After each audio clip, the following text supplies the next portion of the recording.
আজকে সকালবেলা ঘুম থেকে উঠে ভাবতেছিলাম কি রান্না করব। পরে ফ্রিজ থেকে কাঁচকলা নামাই নিলাম। কাঁচকলা দিয়ে ছোট মাছ দিয়ে রান্না করব, আর পাঙ্গাস মাছ দিয়ে কচু শাক রান্না করব।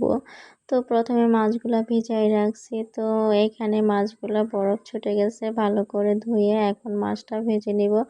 আর এইদিকে কাঁচকলা আর আলু এগুলো একটু সিদ্ধ করে নিছি, কারণ এগুলো একটু সিদ্ধ করে নিলে কালো ভাবটা চলে যায়।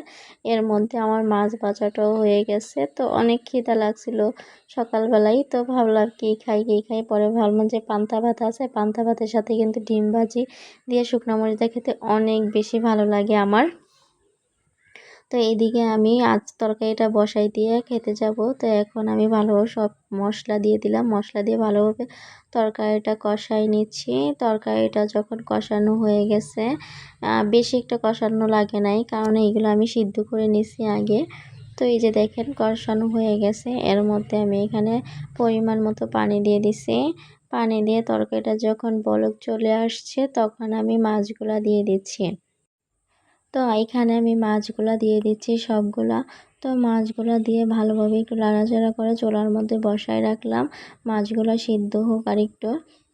তো এই যে কথা বলতে বলতে আমার তরকারিটাও হয়ে গেছে, আর কচু শাক রান্না করব সেইখানে আমি পেঁয়াজটা একটু ভালোভাবে ভেজে নিচ্ছি। তো এটার মধ্যে আমি একটু আদা বাটা, রসুন বাটা, লবণ, হলুদ আর একটু মরিচের গুঁড়া দিয়ে আর দুইটা তেজপাতা দিছি।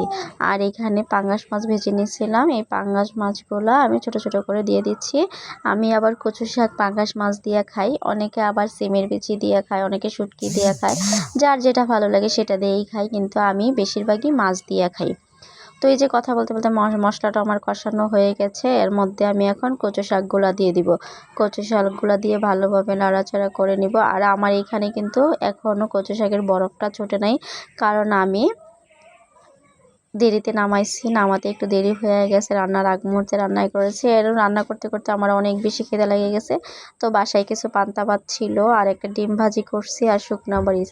দুপুরবেলা কিন্তু পান্তা ভাত দিয়ে ডিম ভাজিটা খেতে অনেক বেশি ভালো লাগে।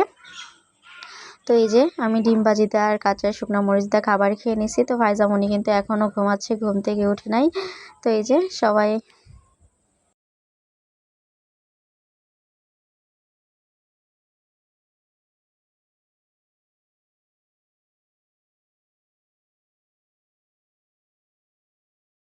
খাওয়া শেষ করতে করতেই ফাইজামণি উঠে গেছে, আর আমার কচু শাক রান্নাটাও প্রায় হয়ে আসছে। এর মধ্যে দেখি আকাশে খুব মেঘ আসতেছে, ছাদে যাব, অনেকগুলা কাপড় ধুয়ে দিছিলাম। এর মধ্যে